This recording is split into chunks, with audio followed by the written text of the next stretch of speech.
Kerajaan Samudra Pasai merupakan kerajaan Islam pertama di Nusantara. Kemunculan kerajaan ini diperkirakan berdiri mulai awal atau pertengahan abad ke-13 Masehi sebagai hasil dari proses Islamisasi daerah-daerah pantai yang pernah disinggahi pedagang-pedagang Muslim sejak abad ke-7, ke-8, dan seterusnya. Kerajaan ini terletak di pesisir timur laut Aceh, merupakan gabungan dari Kerajaan Paseh dan Perlang. Raja pertama Samudra Pasai adalah Merah Sileh atau Merah Selu. Ia masuk Islam berkat pertemuannya dengan Syekh Ismail, seorang utusan Syarif Makkah yang kemudian memberi gelar Sultan Malik Al-Saleh. Apa yang membuat Syekh datang ke kerajaan kami? Saya diutus oleh Syair Makkah untuk memisahkan kerajaan Pasai. Jika itu permintaan Syarif Makkah, maka saya akan memeluk agama Islam dan agama Islam akan menjadi agama kerajaan kami. Terima kasih atas ketersediaannya, dan maka saat ini akan kuberi gelar Sultan Malik Al-Saleh.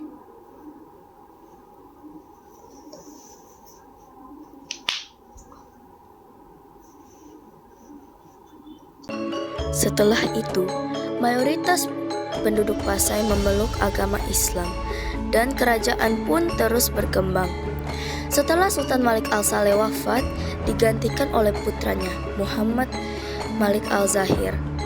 Pada masanya, Samudra Pasai sebagai pelabuhan dagang yang maju dan menjalin persekutuan dengan kerajaan Malaka.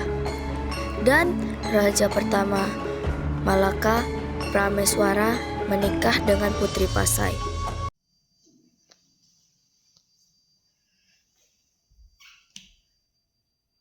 Mulai sekarang kau adalah bagian dari keluarga kerajaan Samudra Pasai.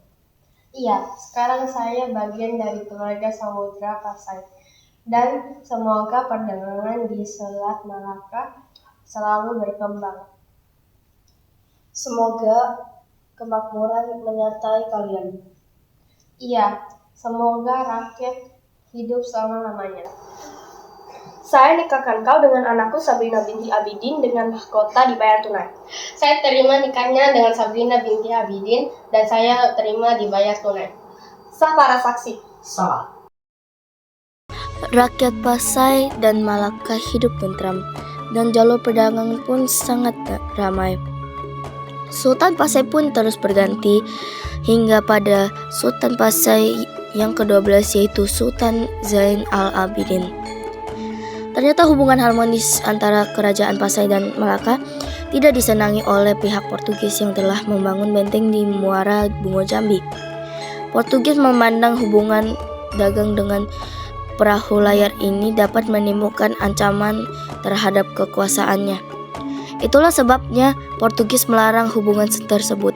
Namun larangan tersebut sama sekali tidak dihiraukan oleh Sultan Zain Al-Abidin. Pada suatu ketika, datanglah utusan Portugis menghadap Sultan. Utusan ini diterima Sultan dengan baik. Akan tetapi, ketika para utusan menyampaikan pesan-pesan pemerintah Portugis yang berkedudukan di Jambi, Sultan tampak sangat marah. Sultan. Iya, ada apa? Kami datang sebagai utusan Portugis untuk menyampaikan satu hal. Hal apakah itu? Kami meminta Samudra Pasai untuk menghentikan hubungan dagangannya dengan kerajaan Malaka. Atas dasar apa kalian meminta hal tersebut?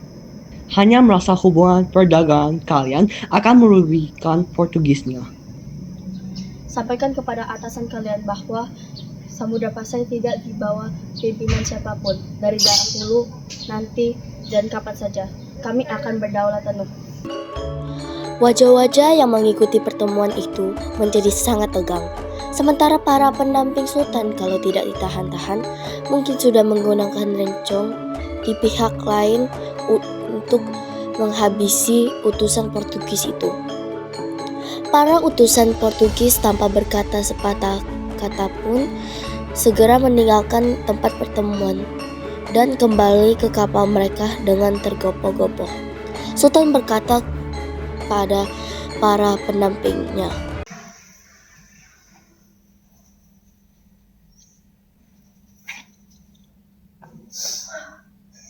Portugis brengsek, semudah itu mereka memisahkan orang Melayu. Kalian siaplah pasukan-pasukan, mereka tahu betul cara strategi cepat ataupun lambat. Mereka akan menyerang kapanpun negeri kita. Saya juga berpikir demikian, tuanku. Panglima, siapkan pasukan dan latihlah mereka untuk menyerang Portugis. Baiklah, tuanku. Sementara itu di markas pasukan Samudra Pasai, Aku sudah tak sabar kembali berlatih perang. Iya, aku juga. Aku yakin pasti kita sehebat para armada laki-laki. Ngomong-ngomong, kenapa Panglima? Lama sekali dia datang. Kenapa kalian di sini? Kenapa tidak latihan dari tadi? Kami sedang menunggu Panglima sejak tadi. Kenapa nggak dari tadi latihan sih? Kan bisa tanpa aku. Cepat buat barisan. Siap Panglima. Angkat pedang kalian dan balik ke sini. Siap. 1, 2, 3, 4, 5. Kamu fokus pandangan ke depan, lihat titik lemah musuh. Kamu juga. Lanjutkan. pasukan berlatih menggunakan pedang secara berurutan. Kemudian Sultan Zain al-Abidin pun datang untuk menguji pasukannya. Ya, bagus, Panglima. Kamu pandai membangun armadamu sendiri.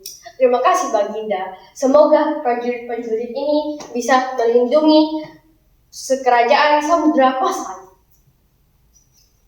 Sementara itu di markas Portugis, sikap Sultan dipandang Portugis sebagai alasan untuk menyerang Samudra Pasai.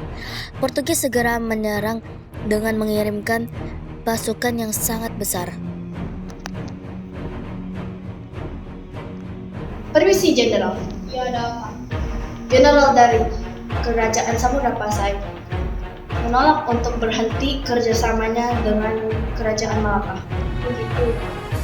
Ya, Jenderal. Ini kita siap-siap untuk menyerang. Apakah tidak tergesa-gesa, Jenderal? Pulang penguasa di sini menggunakan pemimpin. Baik, Jenderal. Mengenal siapkan pasukan untuk menyerang kerajaan sekarang. Baik, Jenderal. Berhati-hati di perang, sayang. Ya, istriku. Kemudian terjadilah perang antara Kerajaan Samudra Pasai dan Portugis.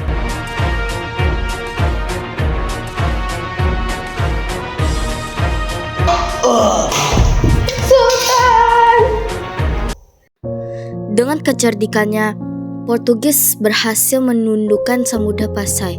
Dengan demikian, berakhirlah masa pemerintahan Kerajaan Samudra Pasai dan Portugis menguasai Selat Malaka pada tahun 1511 sampai 1520. Selanjutnya, Kerajaan Samudra Pasai dihisap oleh Kesultanan Aceh yang timbul tahun 1520-an. Warisan peradaban Islam internasionalnya diteruskan dan dikembangkan di Aceh.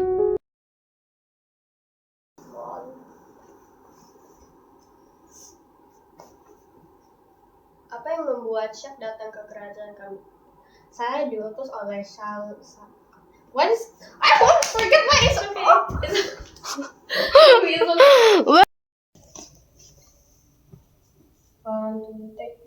Mulai sekarang engkau adalah kurang gede suaranya. Tapi jangan berhati-hati di perang, sayang. Siaplah untuk menyerang Portugis. Serang.